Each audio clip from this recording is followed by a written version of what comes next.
Saudações a todos, então.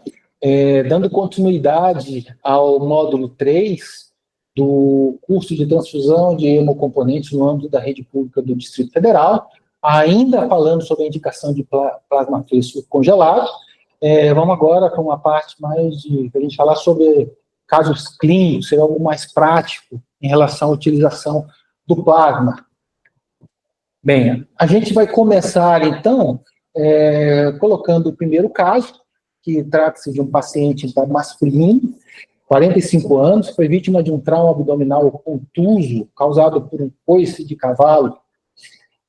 O paciente chega, então, num pronto-socorro, com dor intensa, uma dor abdominal intensa, hipotensão e episódios de náuseas. Ele também relata uma perda temporária de consciência e também uma dificuldade que tem sido progressiva para respirar após o trauma. Esse atendimento dele, fazendo as contas, lá deu mais ou menos umas 3 horas após o trauma. No exame físico, esse paciente, então, ele tinha realmente uma hipotensão arterial, um ataque cardíaco, uma palidez cutânea, mucosa e uma sudorese fria. O seu exame abdominal mostrava uma descompressão dolorosa, né, sugerindo, então, esse quadro de uma irritação peritoneal. Esse paciente, então, enquanto estava sendo avaliado, foi colhido os exames dele. Esses exames saíram rapidamente e nós temos os seguintes resultados. Uma hemoglobina de 7,5 gramas por decilitro. A gente vê que quase a metade superaria para um homem saudável a idade do paciente. O hematócrito acompanhando a hemoglobina de 23%. Uma dosagem de lactato aumentada, né, o valor de referência é menor que 2, uma gasometria arterial já mostrando uma acidose metabólica, né, como a gente está vendo aí, e cujo parâmetro do pH a gente vê que está baixo, né, com uma compensação ali em relação ao O2. Temos um tempo de protrombina de 16 segundos, quer dizer, algo aumentado, um pouco aumentado, e nós temos um tempo de tonoplastina parcial ativada de 40 segundos, também alargado. Conseguimos a dosagem do fibrinogênio. O fibrinogênio encontra-se de 150 miligramas por decilitro, quer dizer, a gente nota que está abaixo daquela faixa considerada terapêutica, porém ainda, vamos dizer assim, porém ainda não em parâmetros que a gente considera críticos. E o ultrassom de abdômen mostra uma imagem compatível com uma ruptura esplênica e presença de líquido em cavidade, um líquido um pouco mais viscoso, sugerindo realmente, dentro do contexto do paciente, a possibilidade de hemoperitônio. Bom, esse paciente, então, a partir da avaliação clínica, em que foram identificados nessa avaliação sinais clássicos como hipotensão, taquicardia e perfusão reduzida. Além disso, foi feito também os exames laboratórios que mostraram essa anemia, no primeiro momento aguda, essa acidose lática e esses outros distúrbios gasométricos, e a imagem que também sugere muito o hemoperitônio. Então, o diagnóstico sindrômico desse paciente seria um paciente que está com choque hemorrágico, né, por conta de um trauma, uma laceração, né, esplênica, né, com o hemoperitônio. Tá? É uma situação gravíssima, então, em que precisa ter uma abordagem imediata. O paciente, diante das circunstâncias, com os sinais que ele está apresentando, já seria candidato ao uso de hemocomponentes essenciais na sua proporção de 1 para 1, ou seja, paciente que entra num protocolo de transfusão maciça e para estabilização, inclusive, da hemodinâmica, junto com o colóide, provavelmente esse paciente vai ter que fazer mesmo essa transfusão, ele vai conseguir se compensar somente com o expansor volêmico. Esse paciente precisa de uma avaliação para uma possível intervenção cirúrgica, uma vez que há uma lesão de um órgão, de uma víscera, tá?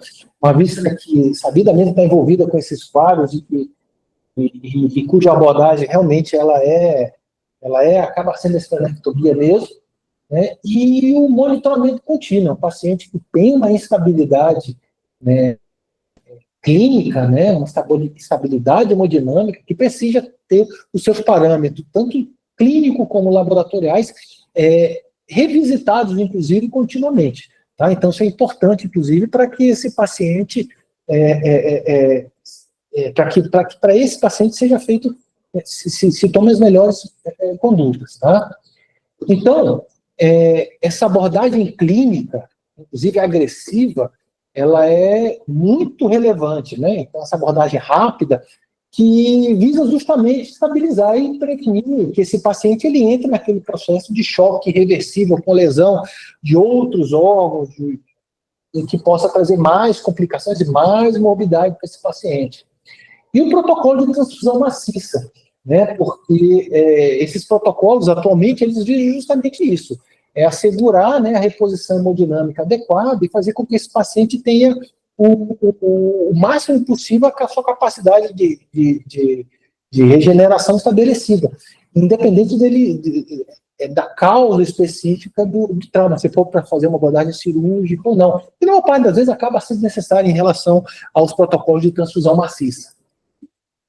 Bom, em relação ao caso clínico 2, então já é agora um outro paciente, né, uma paciente do sexo feminino, 60 anos, com histórico de colicistectomia complicada por uma colangite, né, de pós-operatória, né, de pós-operatória da colicistectomia, que evoluiu para uma sepse abdominal. Então, a paciente fez uma cirurgia, não sabemos as circunstâncias da cirurgia, que evoluiu com a colangite, que é uma complicação possível, né, da colicistectomia, mas que evoluiu muito mal, né, sendo que evoluiu para essa sepse, né, abdominal, que é um quadro aí agora mais grave, deixou de ser algo restrito ali no quadro de colangite, e que é o grande problema da colangite mesmo, uma infecção com potencial, vamos dizer assim, de agravamento muito grande.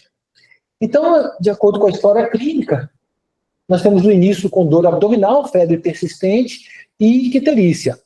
Ela teve essa evolução para sepse, né, com manifestações de sangramento difuso, gengivorragia, petequias, inclusive. E esse tempo de apresentação do início dos sintomas para o quadro atual da paciente foi em torno de 48 horas. Quer dizer, a gente vê a dramaticidade de um quadro como esse, de colangite, para evoluir para um quadro mais sistêmico. Tá? Então, assim, os sintomas e sinais, os sinais físicos e sintomas, a gente tem a hipotensão, taquicardia e perfusão inadequada, né, configurando um quadro de choque, né, e sangramento em sítios de punção e aumento de volume abdominal. Em relação aos exames laboratoriais que essa paciente estava fazendo, o resultado vieram com uma contagem de plaqueta de 50 mil, a gente vê que bem abaixo do valor de referência, o tempo de protrombina também alargado, o tempo de atividade de protrombina, o tempo de tomoplastina parcial ativada, a gente vê também que está alargado, de 45 segundos. A gente vê um consumo mais pronunciado do fibrinogênio, né, que a gente tem, em relação ao caso anterior,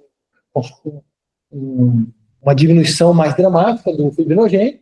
Nós temos o D-dimer, né, que é um produto da degradação do fibrinogênio, quer dizer, então ele é um produto da fibrinólise, vamos dizer assim, em que a gente está bastante aumentado, de 5 mil, quanto o normal se esperaria seria abaixo de 500, e nós temos uma tomografia, né, de abdômen, né, que mostra esses sinais de inflamação, no caso especificamente de toda a árvore biliar da paciente, e coleções sugestivas de sepsis abdominal. Então, ela tinha vários locais vamos dizer assim, de tentativa do próprio people de conter e fazer, e compartimentalizar, vamos dizer assim, esses focos. Tá? Isso também é uma resposta relativamente comum, né, no people, do periplo.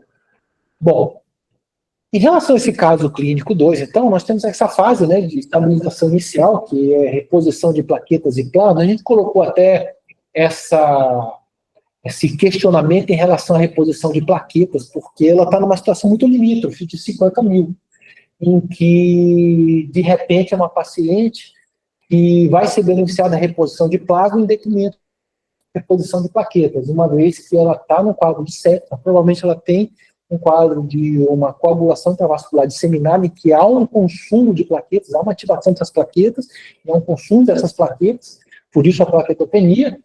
Então, às vezes, só a reposição de plasma, que visa justamente a correção desses múltiplos fatores de coagulação e dessa ativação desenfreada da cascata de coagulação, o plasma, né, com seus componentes, vamos dizer assim, preservados, a gente consegue meio que restaurar também a fisiologia, né, da ativação desses componentes. A gente consegue, em tese, reduzir até um risco de um sangramento mais grave e estabilizar também e regularizar, vamos dizer assim, essas alterações de coagulação que a paciente apresenta.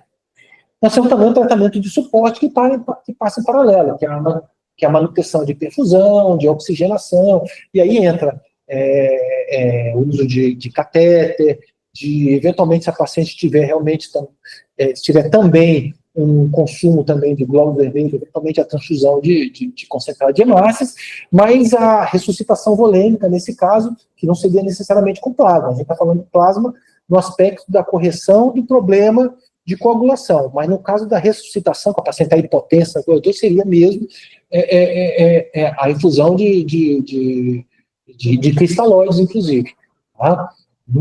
Nesse primeiro momento, né? Isso tudo para ver que a estabilização inicial. Em relação ao controle do foco séptico, né, que a gente está tratando consequência, não está tratando a causa, seria o uso de antibióticos de largo espectro, uma infecção abdominal grave, né, que pode ter determinados tipos de micro-organismos envolvidos, então merece realmente uma atenção com antibiótico terapia de largo espectro, né, para o controle dessa infecção abdominal. E essa paciente, pelo que tudo indica, vai ter que sofrer também a abordagem cirúrgica, para a drenagem desses focos que estão se organizando, né, eventualmente uma lavagem dessa cavidade abdominal, também visando o controle ou a depuração desses focos de infecção, tá? Num primeiro momento, ou no momento até um pouco posterior, mas muito provavelmente essa paciente, pelo que foi colocado, né, aí ela vai se beneficiar, sim, de uma abordagem cirúrgica. Bom, temos nesse caso 2, a importância do diagnóstico precoce e aí a identificação dos sinais clínicos e laboratoriais de uma coagulação intravascular disseminada, e aí a instituição, inclusive, da terapia transfusional adequada, no caso, a utilização até do plasma fresco e, eventualmente, a monitorização para a visualização da plaqueta. Protocolo de terapia transfusional da SES, né, ela já orienta como é que é feito esse manejo da coagulopatias, inclusive o uso de hemocomponentes apropriados, até especificamente nessa caso dessa paciente que está muito borderline no uso do CRIO, que a gente vai falar na próxima ocasião, e esse controle da doença de base. Evidentemente que tudo que a gente está fazendo é uma primeira abordagem, mas a gente precisa realmente eliminar a causa, né? Que seria justamente o foco infeccioso, né? Evidentemente que é uma paciente que necessita de um suporte intensivo, não só clínico, mas também um suporte intensivo transfusional e hemostático também. Então, é uma paciente que vai ter que ter realmente um controle, vamos dizer assim, um controle mais rigoroso em relação aos seus parâmetros laboratoriais, tá? Uma vez que é uma paciente que está mostrando essa instabilidade. Bem, isso é só para a gente ter uma ideia da aplicação, né, do uso do plasma, que, como a gente comentou anteriormente, ele tem sido cada vez mais restrito por conta da disponibilidade que a gente tem até de outros produtos, né, até hemostáticos ou outros que não sejam especificamente o uso do plasma advindo, né, da doação de sangue total ou mesmo da plasmaferésica. Joia? Então, só para a gente ter uma ideia do que a gente pode fazer em relação ao paciente que necessita de plasma. Obrigado.